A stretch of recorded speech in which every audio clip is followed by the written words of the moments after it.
Okay, so hello everyone. My name is Akash Agrawal, and I'm absolutely thrilled to welcome you to our LinkedIn audio event, AI for Business Strategies for the Real World Success. Our speakers here will be discussing a couple of real AI deployments and a whole lot of other stuff, so you can actually learn and start to think about use cases in your own work areas. The event is put together by Maven Hub, your access to actionable insights in emerging tech, brought to you by the absolute finest in the space. So don't forget to follow our page on LinkedIn for their upcoming events. The page is called Maven Hub HQ. So today's agenda is structured into 3 sections. We'll start with how to craft a robust AI strategy within your business. Then we look at the all importance or the important need of having an AI policy framework so that it guides effective and safe deployment in your organizations. Last but definitely not the least, we will jump into practical examples and use cases to kickstart momentum within your own organizations. These discussions will take about 40-45 minutes, and then we will dive into the Q&A session where you can engage with our speakers and share your thoughts. When we get to the section, just raise your hand and I'll bring you on stage. A quick reminder, the views expressed by our speakers are personal and may not reflect those of their organization, and nothing here constitutes business or investment advice, so please do your own research before making any decisions. So let's kick off with the introductions of our esteemed speakers. And because we're talking about generative AI today, so we thought, why not just create 2 generative AI speakers here? So our first generative AI speaker is Tom. So yeah, Tom, please take over. Your introduction, please.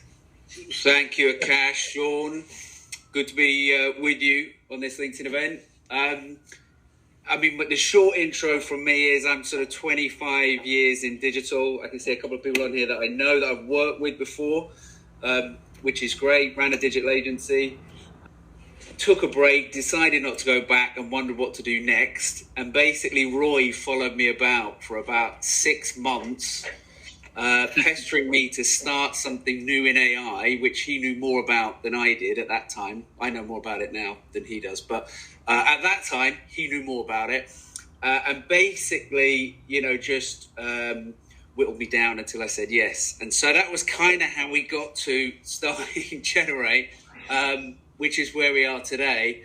But no, we're about delivering thoughtful, strategic implementations of AI and Web3, and that's what we want to go out with. We're a consultancy. We want to deliver, value and stuff that actually moves businesses forward. So that's a little bit about me before I hand over to Roy. Thanks, Tom. I'm not sure what I can add to that, frankly. Very succinctly put. But yes, hi, I'm Roy, co-founder at Generate. Tom's story is 80% true. We'll get on to that later. Similarly, long history in innovation, and been working in and around AI, and certainly conversational and voice AI for a number of years, and more latterly in the last couple, very much focus on this whole new explosion within generative as well. So looking forward to talking to you all this morning. And just to add, and to clarify, I'm still holding my Bitcoin in case anybody's interested. Okay, just to get that out of the way. Thank you so much. So what I like, Tom, was when you said a thoughtful strategic implementation. So I think that's really pretty awesome. So we'll talk more about that, and also some of the implementations, Roy, that you talked about. We'll get into that in the third section. Now to us hosts. So I have with me Sean, my co-host. So Sean. Thanks very much. Great introductions there, guys. And so my name's Sean, and I have been working in the Web3 and I suppose more recently AI spaces for the last couple of years since I moved over to Vietnam, initially to get involved with a Web3 development company. And we've worked on a number of projects utilizing innovative technologies, and that really kind of sparked a personal as well as professional interest. And been lucky enough to be alongside Akash for a number of events over the past 4 or 5 months, however long we've been doing this, speaking to some of the leaders. And I think as a few of our promotional videos and posts made note of, I think we got the hottest pair in AI. I think they can trademark these two. So that's me. Looking forward to today. Thank you, Sean. Okay, so quickly about me. My name is Akash Agrawal. I'm a strategy consultant in Web 2 and Web 3. I primarily work with consumer, retail, and tech firms. I have over 20 years of experience, having led brand marketing and business divisions at Sony, Nike, and Walmart. So that gets the basics out of the way, so let's dive right in. So AI has been there for a long time, and we all know that. But it was actually ChatGPT with its generative AI model that really stirred the oceans, if I may say so, for everyone, and became first app in the history to acquire about 1 million users in 5 days and 100 million in 3 months. So that's absolutely crazy, and that also put AI on top of everybody's mind. And if you look at a few more numbers here quickly, so PwC estimates an impact of about 15.7 trillion in the next 7 years. Just for context, entire internet is about 14 to 15 trillion of impact right now, and then that's taken about 20 plus years. McKinsey estimates that 70% of companies will be adopting AI in the next 6 to 7 years. Deloitte says that 40% increase in labor productivity across 16 industries. So essentially the point being that each and every industry, each and every segment has an opportunity or is going to get impacted, depends on how they look at it, by AI. So Tom, let me start with you. So which are the areas typically are the low-hanging fruits for AI deployment? Now, you can possibly talk more, less from a maybe discriminative, but more from a generative AI perspective. Yeah, absolutely. Well, I mean, the low-hanging fruit obviously is using the large language models like ChatGPT or Claude, probably among the two leading ones, to help you produce more, right? You basically got an input, and then it can produce, as we all know, content in the form of written content, image. We're coming into the phase of video as well. I mean, the main tips just for general use are like, the danger is we're going into a world where there's going to be a shit ton more average content because people just plug in, write me a blog post or write me a social post, and they get shit out of it, basically, and, you can see it on LinkedIn today. Instantly, if somebody has just used ChatGPT to create a post, you can see it. In a second, you can feel it. It doesn't seem right. Now, it's not to say you shouldn't use it for that, but, really what you need to do is you need to wrap it in a little bit of a process. And so there's... What we call in the AI world is like 0 shot, 1 shot, 2 shot prompting. So 0 shot prompting is literally where you just go in and go, write me a blog post about this. And it gives you, something which is some sort of rambling nonsense with 45 emojis in it and 17 exclamation marks, right? What you need to do is, to make these things better is, have a framework for prompting. So you can give it a role, you can give it some context, you can give it a task, and if possible, provide it examples of really good content. And that's, if you provide it one example, that's 1 shot prompting, because you're giving it an example of what you want to get out. I think that the biggest game most people could use if they're using it for content production is following those steps. Right on, Tom. In terms of the generation capabilities, so we look at text, we look at audio and video, and 1-shot prompting and others. And of course, maybe we can dwell a little deeper in terms of how do you even look at fine tuning and maybe RAG tools and other things later as we get along, in this conversation. So if I was a business or there was a business entity,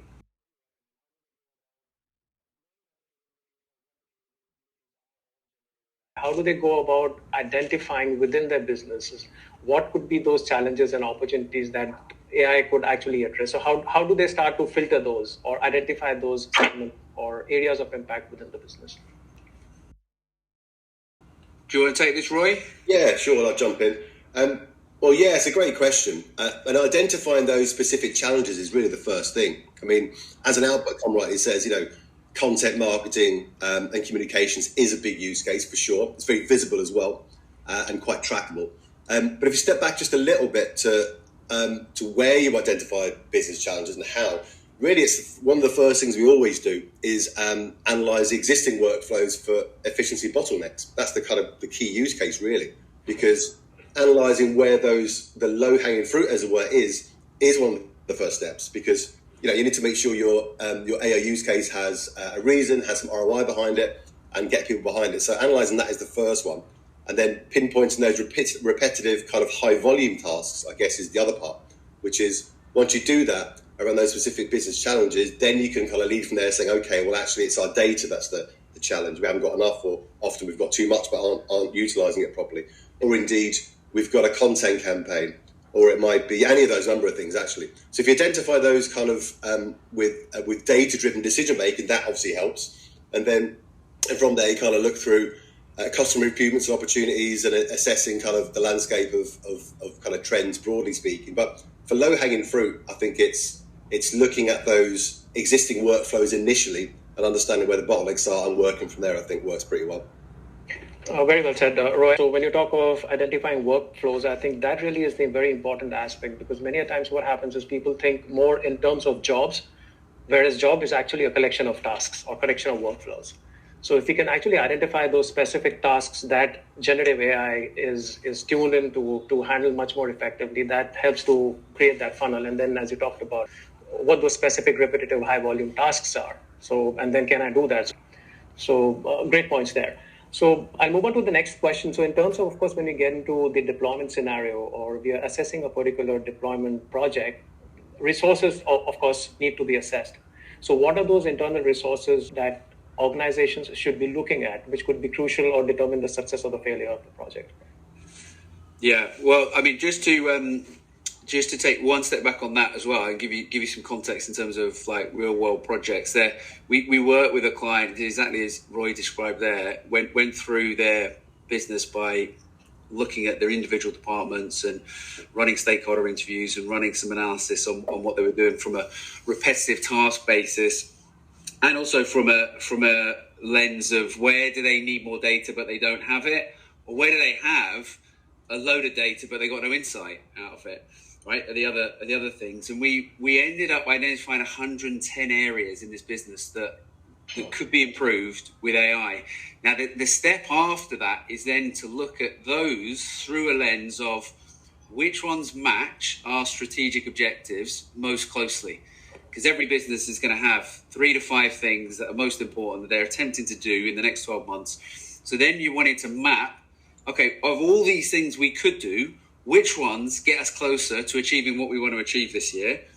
And alongside that, we look at team capability as well. So back to your question there, Akash, on like what do you need from a team perspective? Well, we look at team maturity, team capability, how many digital projects have they run? Have they got any experience with AI at the moment? What is their general sort of approach and view on AI? How receptive are they to adopt it? And they get a score, and out of that you basically get the top areas to work on in your business. Now, from a personnel perspective, I mean, I'll be honest, the main thing internally you need is people with a good attitude to run these projects, right? There aren't a huge number of people with vast experience building real world things right now. So you need a team that is receptive and is willing to, build these initial sort of prototypes to prove a model, to prove we can speed this process up, to prove we can get more data that we need, to prove we can get more insight from data. And moving on from that, I mean, we're starting to see discussions around the chief AI officer role in bigger organizations. I know people who have been interviewed for that role as well recently. So we're starting to see that. Will that role take shape and last? Don't know, because the reality probably is that every head of department or C-suite officer of every department is going to have to know enough about AI and how it operates within their area, much like, you need to know about digital these days, So I don't know where that role goes yet, but we are seeing more discussions around it. And also we go into companies and we sort of sit as their chief AI officer at times as well to fill that role, either while they're looking to hire for it or while they're building out, skills and learning and experience within the teams. Interesting. Okay, so I'll just pick up on two extra things on that. The other thing just to bear in mind in terms of that is obviously internal infrastructure is important. That might be as simple as what you're running, what you're hosting, what servers you're using, what cloud provider, etc. So that's important. But even in the kind of initial setup phase, that might be a powerful Mac or a powerful PC, and they will need to be powerful to run any kind of start of LLM model. We've been doing quite a lot of testing on that, and the more powerful Apples and PCs can run some of the smaller models individually, which is good for privacy too, of course, in some cases for open source. But infrastructure is important too. You don't have to have it all set up to get going and start piloting, but it is important to note. And then just to pick up on Tom's point on talent, addressing those gaps is all equally important too. And we've done that quite a few times now over the last year, of understanding where they are and where those upskill programs need to be, because getting everyone on a level set, even at a small kind of departmental level or across company, is important. And then, of course, things like partnerships and where your cloud-based solutions are based. So those are two other things to bear in mind when thinking about implementation. Yeah, great points. And Sean, before I just hand over to you for the next question that you have already ready, I think Roy and Tom, you bring up great points from having those skill sets within the company, or if you don't have it, I think the larger point here is that make sure that you have access to those, whether it is in terms of advisors or consultants. So that really becomes important. And from an infrastructure point also, and I'll park this for later maybe, Roy, then you can touch upon the build and buy decision. So that again becomes critical many times for organization. We'll take that up later then. Sean, over to you, please. Go ahead. Cool. Yeah, that is super interesting. And I think the point about, the chief AI officer, whether that in the future will be just heads of departments needing that requirement, it's going to be interesting to see how that evolves, particularly because I suppose in the last sort of 6 months, everybody across all roles in the business is kind of at a level playing field. So it'll be interesting to see where, I suppose, companies will be plugging those gaps, and potentially people maybe more junior might actually end up with opportunities to progress as a result of having a better grip on the AI piece. So, I mean, sort of going again from the point of view of looking at this from a kind of larger organisation, perhaps, Tom, if you want to take this one first, I mean, what sort of KPIs or metrics should organisations consider when looking at AI initiatives that they're rolling out? Well, this is actually been pretty straightforward today, to be honest, because, if you think the stuff you're trying to speed up, you've got, again, I'll give you a real world example, right? There was a client that we scoped out a project for because they had somebody managing an inbox and spending 80% of their time managing this inbox and replying to queries. Now, we looked at that, and in the initial analysis, when we analysed all queries, we realised that most of those could be responded to because they were pretty standard requests for information that existed on, an intranet or on a team drive somewhere. This could be people asking for how much holiday do I have, or where are the assets for this, or you think of it in any business. In any team, there's a load of requests that happen every single day, particularly when you bring new team members on or stuff gets moved, that somebody's got to deal with. And, we looked at that and realized we could automate about 80% of it. Now, some of the requests were more sensitive, whether that was through the information they were after or whether it was, it just needed a person to deal with. And so we looked at grading those, and we said, look, we're not going to answer these questions. Anything that comes up with a higher grading, we're going to leave, and it needs a person to analyze it and figure out what to do. And it might even need a conversation. Obviously, it might need somebody to go and have a chat. The rest we can help with. Now, that is a super simple ROI, right? Because you've got somebody who's gone from spending 80% of their time managing inbox to 20% of their time. They're on a salary. It's really easy, and a lot of the repetitive tasks or process work, operational efficiency work we do, we build out those ROIs, and in any team you can build those out. On the data side, obviously it's a little bit of a more medium to long-term play, because if you get better data and then you get better insights from that data and then you do something good with it, you should produce a result down the line. Now, if that's somebody buying your product, there tends to be more of a lag on that. But clearly, there are still some KPIs, like, we've worked with clients that couldn't get insight from this particular data source, and now they can. Great, that's a clear KPI. But in general, yeah, we're looking at how do you build those sort of the clear ROI business case across these areas before you go into these projects. Nice. And Sean, just to pick up on that, a couple of kind of intangibles are important too. Obviously, number one, financial metrics, ROI, cost savings, revenue growth, etc. Process efficiency, but also not to forget things like customer satisfaction and engagement improvements, like NPS scores. as well as the intangibles like internal employee retention. So using the tools, but being aware of it, having that kind of culture, everyone's on the same page and aligned. Also slightly more intangible, but important nonetheless. Yeah, that's a great point, isn't it? That's such a good point because, you know, you can imagine if you manage to lift your organization up entirely and just remove some of the shit work that everybody hates just a little bit, it's going to improve morale quite a lot. So yeah, it's such a good point. Yeah, there's big intangibles on this stuff as well. Yeah, that's a really good point. I hadn't thought of that at all, but that makes a lot of sense. And I guess obviously you guys work with businesses doing this stuff on a day-to-day. Something I'd be interested in knowing about would be, you know, do you come up against sort of internal resistance to sort of embracing AI? Does it tend to be from, you know, the top down, or have you come across any teams that it doesn't really stick with? And what's your experience with that? Yeah, that's a great question. It's it's a brilliant question. It's often where you don't expect it, Sean, to be honest. Again, fine to say that, you know, sometimes within creative and those types of areas where you're totally expected to be arms open, very forward thinking, we've seen some reticence. It's pretty understandable why, though, because as Tom rightly put, great in Nirvana, you know, everyone the crap work gets taken by automation, and everyone keeps their jobs and just does brilliant work. In the real world, we have a kind of push and pull between the C-suite with revenue growth, shareholder value, their productivity, efficiency, and you've got, you know, staff and people in production, etc., worried about their jobs. Am I going to be replaced by AI? So we'd absolutely see that.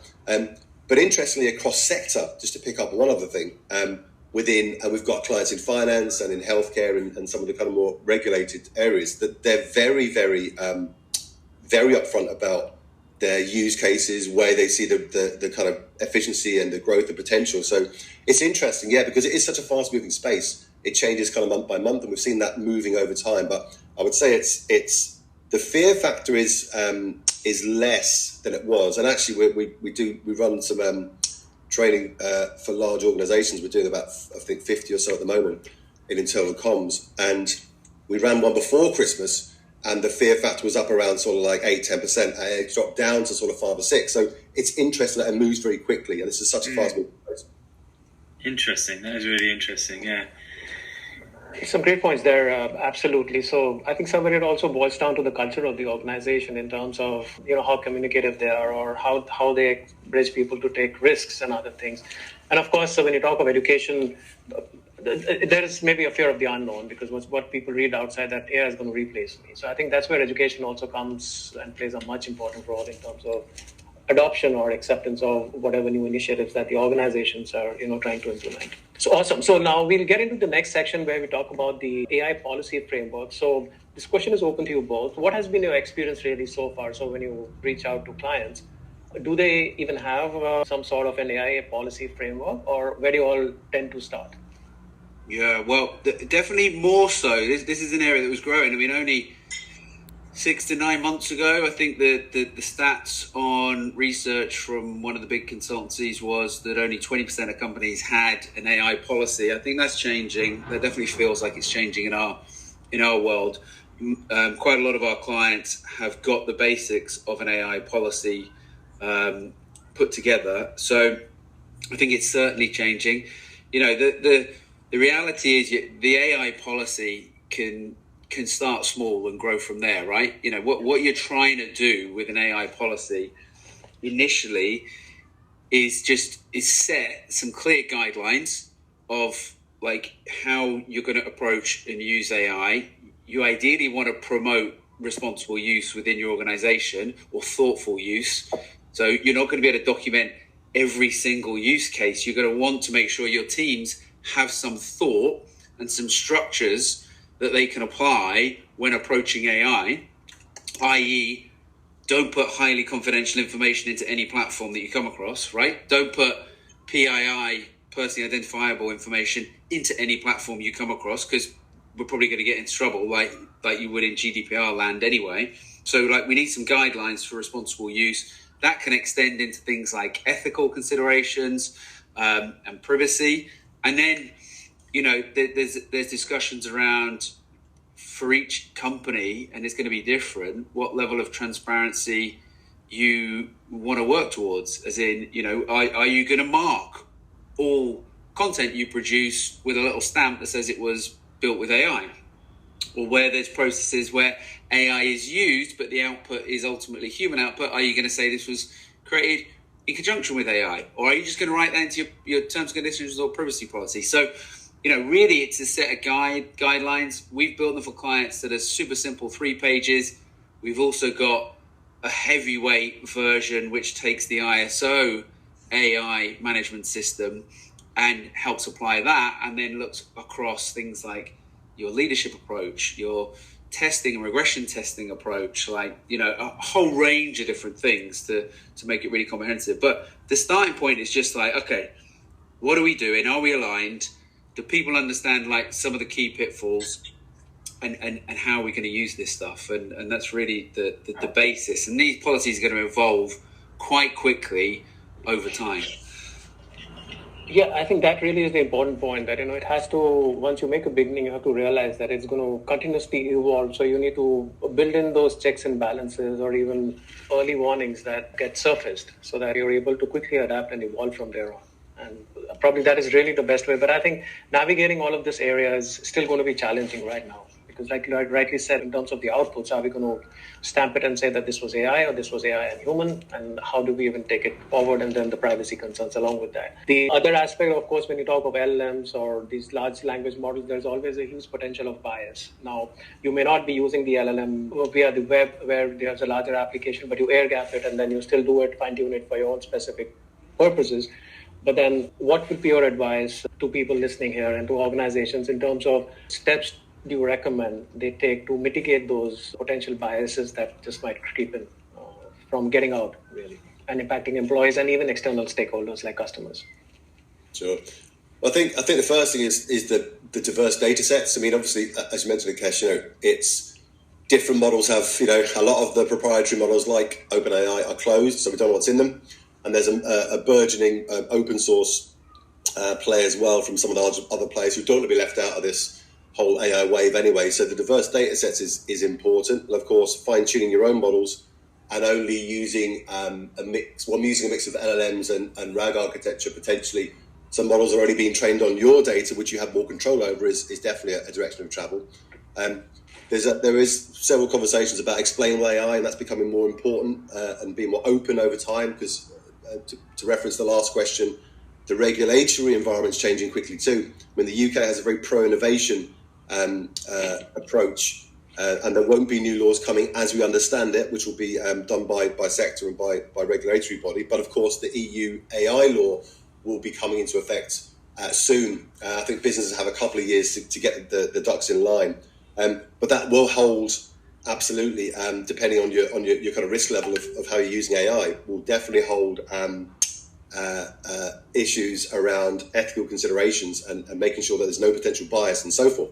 So I think there's those things, using diverse data sets, fine-tuning your own models, absolutely, making model documentation available for scrutiny, and actually it's a bit boring, but as a business, tracking with your usage of those models too, and the outputs and the inputs too, which kind of leads into bias, but also IP and copyright as well. Yeah, I think great point there, Roy. So I think it's about train or whatever the fine tuning that you're doing, check, go train again, go check, go train again, and only when you're comfortable, you still release it maybe with the human in the loop and in a smaller, safer environment. And then unless you're absolutely sure that it is safe enough, and that is when you need to have a planned rollout for the larger people out there. Awesome. Thanks. Yeah, and both you again, Roy, how would we define clear lines of accountability for AI systems and maintain kind of human oversight throughout the development and deployment process? Yeah, it's putting that reinforcement learning, but your human feedback kind of in play. But it's part of the AI policy, frankly, and the frameworks. Because when we go and talk to businesses about this, that's exactly right. They've got typically a use case and a business case they want to approach, and they won't necessarily have the frameworks in place to understand what the effects or what the risks and challenges might be. So I think it's more that the framework needs to be there and the process, which often is where we start. So we've got a brilliant output to come, but actually let's take these steps and processes first to make sure you are compliant, and as much as possible being compliant by design in the future, by doing things like, having explainable AI, understanding where your data is coming from within reason, and also using using some of the more enterprise versions, which doesn't indemnify you from bias and inaccuracy. But obviously, there's security and privacy mitigations there with working with the kind of hyperscalers and the cloud platform providers. Nice, makes sense. Cool. I suppose, as a sort of next thing to get into, what I find really interesting from both of you when you kind of do updates on your podcast and stuff is you're dealing with companies, big organizations on a kind of regular basis, and I love some of the anecdotes that you talk about and when companies get it really wrong or really right. Let's look at some of the practical use cases that you guys have come across or perhaps seen, some of the use cases that we've seen utilized out there. I don't know who wants to take this one first, but maybe give us some real world examples of deployments that kind of you've been involved with and how they've panned out. Yeah. Okay. Yeah.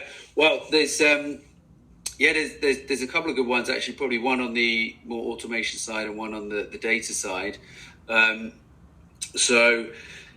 We've done a couple on the automation side, a little bit similar to the one I described earlier, where we've gone into teams and we figured out, what the repetitive tasks are and what questions people ask. And this is again in some design teams where they're managing multiple brands. One of the most frequently asked questions from the creative team is, where's the logo for this brand, right? I mean, it's not rocket science. It's like, okay, well, if you've got 40 creatives who all ask that question every week, and we can solve that one thing, then that's pretty good. Now, obviously, we've extended that into not just answering where's the logo for this brand, but into things like, you've got a 250-page brand Bible, and again, you want to go like, what fonts do we use? What color tones are they? What are the actual Pantone colors for the colors that we use or whatever else? To go and find the brand Bible, get into the right place, extract the information, and then use it takes a lot of work. So again, we've done stuff where we've chopped all that up and we've surfaced it super quick so that somebody can ask a question and they can get straight into the fonts that they need, and then they can use them. And so again, there's like really functional use cases of speeding stuff up. So we need access to information up, but the really exciting stuff comes after that, because once you've got that in place, you can build some intelligence after it. So again, if we stick with the brand example, imagine you're creative and you are in charge of putting together ideas for a new campaign. Well, if you've got access to all your previous campaigns and your current goals, and you can analyze your competitors out in the market, and you've got an understanding of your brand style, guidelines, tone of voice, and everything else, then you can start to use these tools to riff ideas that are relevant, that are in the right area, that are taking you forward. And this is one of the key principles we've got with the tools, which is they should enable people to do work better. They're an enabler for people who are skilled in what they do to do their job better. And it is going to take some people's low-hanging fruit work. Of course it is. But in general, what we're looking at is it's an assistant to help. Let's say you're a creative, you come up with better ideas, and then you take those ideas forward and deploy them, but it's helping you do that, basically. So, a couple of examples there. Don't know if you want to talk about the data one as well, Roy, we did with a healthcare company. Yeah, of course. Yeah, I got a great case study here. With the in healthcare, we're doing quite a bit of work in that space, and that is really powerful stuff. So, chiefly put, to give a bit of context, a lot of large companies do a lot of research, right, and it's expensive. So it takes time. You've got to get out and do all the stakeholder interviews. You've got to get through all the information. You then got to put it together. It comes in a big report from often a large consultancy. Costs a shitload of money. And by the time it's done, it's kind of out of date. And then it sits in a drawer somewhere with some half-eaten polar mints. So we're trying to avoid that and using smart ways of using machine learning and generative together, actually, interestingly, for classification and then insight gathering and then output. So yeah, we've done that really successfully a couple of times now across in healthcare around consumer intelligence, and that is taking underutilized data. So the challenge, or the interesting opportunity actually here is that most businesses don't need more data, right? It's actually insight from the data you currently got. So that's where we've kind of played in this space and replaced almost the research function in certain cases. So that is taking that data that is out there externally and internally in the company and doing some classification with it, running it through generative models, and then outputting that into not just a classification, but actually new insight, and that insight being into, in this case, campaign activity as well, actually out to multi-market. So that's really interesting. And we do loads of work in creative, and we've done a whole bunch of financial services. But the thing I'd like to just bring up in this case, which often doesn't get put out there because there's lots of high-level consultative, reports about the productivity and efficiency gains, and it's all high level, and what does it mean? We can tell you how it actually works in terms of numbers, or what I can share is for both those projects, we're running at probably a third or just over a third of the cost that they were doing. So you're saving 2/3 cost, and it's a significant cost in the upper kind of figures. And in terms of time, equally, roughly speaking, around a third less. These are powerful tools if you use them correctly. So there's massive gains and savings here. We're seeing this on the ground rather than just saying from the top down, look, here's what Deloitte said. No, we're saying this because we're doing it, and we can prove it as well. So it's powerful stuff. Those are some huge stats, absolutely. And I think kind of you both touched upon it a little bit. Sometimes I think I can be guilty of looking at AI and seeing all the latest kind of like sexy updates of, text to video, and imagining the next blockbuster being, all text to video generated overnight. But the reality is a lot of AI where the money and the time is saved is just for tasks and functions that already exist. But it's just improving efficiency. And it's making, one person that, have the ability to output what would be effectively a small or even large team. It might be a little bit more boring, doesn't sell the papers, so to speak. But that, is where, businesses across the board can be implementing this to save time and money. Yeah. For sure. And look, you still need skills, right? Like even with Sora, we're not going to see a bloody blockbuster yet. And if we do in the near future, it's going to be by a fucking excellent filmmaker, right? It's what it's going to be. Not going to be some random fucking noob who's never produced a video before who does it. This is the problem. What we'll have is we'll have loads of excellent videos in isolation that mean nothing in context, right? And so just because today you can create an amazing image with Midjourney doesn't mean you understand brand, doesn't mean you understand positioning, doesn't mean you understand like how to put an image in situ, or how to tell a story, or what is on brand or what is off brand, or what is the right message to deliver with. Like you're not going to get there. So these tools are great, and it's like ChatGPT. Once you get past the pleb dazzle of, oh my god, it can do a joke in the style of Dave Chappelle, it's like, well, that's fucking pointless to me now, because it doesn't help me at all do what I need to do. So like this is back to the thing of, good processes, good education in the hands of the right people, man, it's going to take them further, way further down the line. And for the rest of us, we're going to have to put up with AI posts on LinkedIn ever increasing over the next 3 years. Yeah, it was like the floodgates opened in 2023 of the ChatGPT fueled emoji-led text post that I'm sure everyone in this room is very, very familiar with. Hey, look, we've all tried them. I've tried them, all right? I'll put my hands up. I've done a couple. I'm in that group. I've been to a anonymous GPT LinkedIn posters group, and I've got over my addiction. Okay, you can do it as well if you're using it. It just takes a little bit of time and a lot of work, okay? Yes.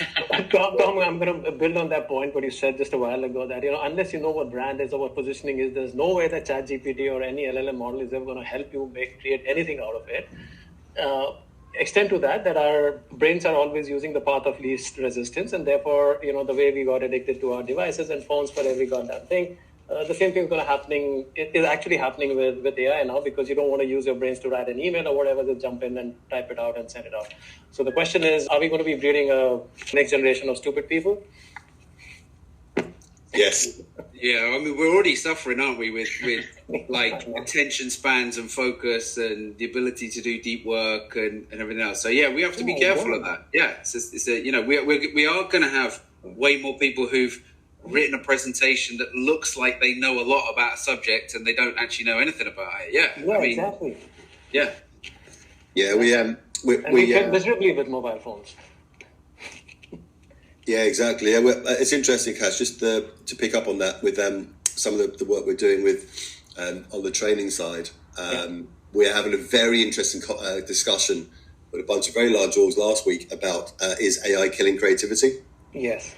And that is exactly that question. So if you take away the fact that, the efficiency and productivity and ROI is there, what should you do with it is the next question. And actually, where is it going in relation to education and our kids growing up? I've got two teens now. What's the world look like for them? What skills should they be learning? In fact, is coding? We saw NVIDIA's CEO. He said coding is not required at all. Coding's dead. Yeah. 100%. Now, of course, he's doing it from his perspective, and that's his choice. Yes. But these are fundamental questions here. Of are we breeding a race of AI? Is not going to take over because it's brilliant. We got really stupid, so it wasn't difficult to take over. You got to flip it over. Yeah, absolutely. Awesome. So, guys, just about 10-15 minutes left now. Any last thoughts from Tom, you, and Roy, and then we jump into the Q&A.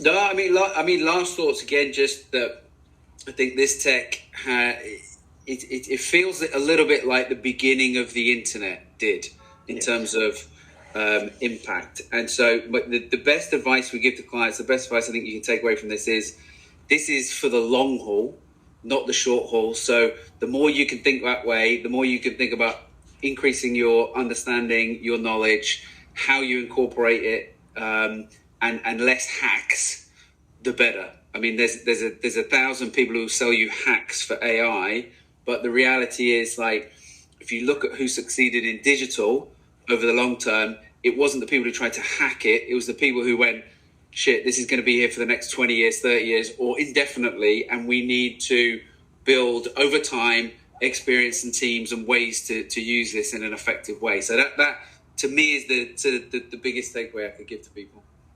Yeah. Thanks, Tom. Brilliant. Roy, you want to add anything? No, I think Tom summed it up nicely. Don't be stupid, lean in. It's not going anywhere. So you're in the right space, and we're still very early. True that. Okay, so folks, we're opening the session for any Q&A, or if you want to share your thoughts, just raise your hand, and I'll bring you up on stage. And in the meantime, just because I had a chuckle at some of the examples you guys have given, I think in some of your updates from your podcast, we talked about some really good examples of AI and usage. Obviously not from any clients of yours, but what have you kind of seen or read out there about examples that haven't been so well received in terms of companies utilizing AI? I think I remember you mentioning a couple. This is our favourite bit of the podcast, isn't it, Roy? There was an events company or something that rings a bell. Yes, DPD. There's a load of bad. We could spend the whole session on bad actually. It's my favourite subject. Let's go for it. Yeah, there's just DPD. Good company. They had a chatbot that was just very easy to jailbreak or to break. They had by all accounts a very nice customer trying to get his delivery, and then started talking to he got the LLM to basically start swearing back at him, telling him DPD were the worst company in the world. It became a big brand story, and damaging reputationally for DPD. So the lesson there, though, is test your models. It's not infallible, and we talk about this a lot with anyone we talk to. Is you have to test the use cases. And between LLMs and your own kind of RAG, your own data is kind of the direction of travel. But there's a lot of these around actually where it's great that they're using it, but it does come with reputational risk if you haven't done your homework. Yeah, one of the other interesting ones we came across recently was was talked about by Tom Goodwin, who's very active on LinkedIn, and he was going to buy a new car. This, by the way, falls into the bad. This falls into the good, then bad AI category. Right? This is an interesting. This is the Chevy one that you're talking about. Because it's both. It's both good and bad. But basically, he was looking to buy a new car. He went onto a car website. He inquired. He ended up in I think it was an email exchange rather than a chat exchange, but an email exchange. And it was super responsive, really nice, well-written emails. And he arranged to go into a car dealership off the back of this email exchange. So he goes into the dealership and basically goes in, and nobody's really expecting him. Nobody's prepared, and they don't have the model of car that he was interested in. He then finds out that the emails were generated by AI, and goes on a rant about how terrible it is and how much car companies spend on acquiring customers and then mess it up, basically. Which he is right, but the initial bit was really good, right? So the initial. Right, really timely, quick communication to get someone into a dealership was great. All it needed was to integrate with their systems to check that what the car he was interested in was in stock, and to send a note to somebody summarizing the whole conversation and when he was going to turn up, so they had that in their head when he was there. So they fell at the final hurdle, but you can see that they weren't far away, right? So it was good AI in the first bit, and then bad because they hadn't hooked it up to their systems and actually integrated this thing properly. But we're not far off that. Yeah, so it was good AI, bad human. Yeah. Hey, Sean, can I just bring one more up? Please. I want an internet nod to certainly one of the biggest viral stories, which has an AI part which people haven't picked up on really. Now, the story, if you haven't heard it, is brilliant. So up in sunny Glasgow, there was a Willy Wonka exhibition event, which I can only describe, if you haven't seen it, as a crystal meth lab, some random characters jumping out with a couple of balloons, and a bunch of disappointed children and some very angry Glaswegian parents. So the brilliant thing here is, and here's the AI bad bit, which actually is genius, is that all of the marketing materials and the scripts for the actors were created with either DALL-E, Midjourney, and you can tell straight away that they are AI generated. They look fantastic, by the way, but the juxtaposition between what the event looked like and the reality is just absolutely fantastic. And I saw some of the scripts as well, and they were someone's literally used ChatGPT once, put in Willy Wonka-esque script for people in an event, and they created characters which weren't actually in the original, probably for copyright reasons. It was a massive fury over the last 2 weeks, and it's just a brilliant story. So a good and bad AI.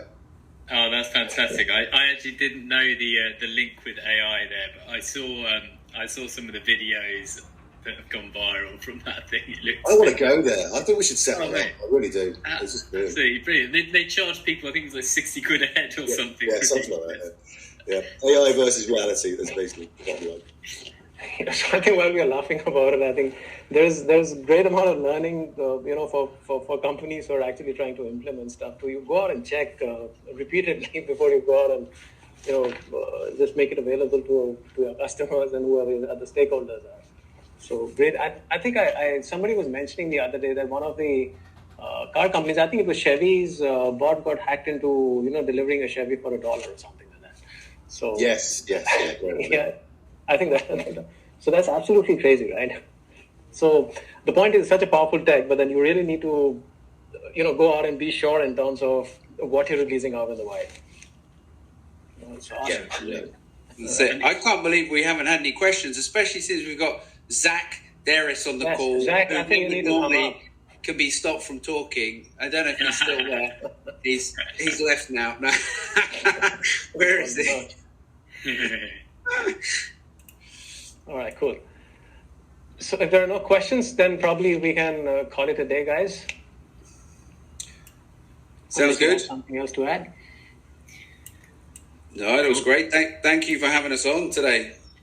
Thank you so much, Tom. Thank you for joining us. Thank you, Roy. I think some great conversation. And folks, please feel free to reach out to any of us, connect with us on LinkedIn. more than happy to stay connected and contribute in whichever way we can. And of course, Tom and Roy are there to help you out with your any AI implementations or whatever that you need within your organization. So please feel free to reach out. All right, cheers, guys. Thanks for joining. It's been absolutely Cheers, pleasure. everyone. Yeah. Thank you so much. Thanks, Thank you. Cheers, guys. Have a good week. Bye. Yes, you too. Bye.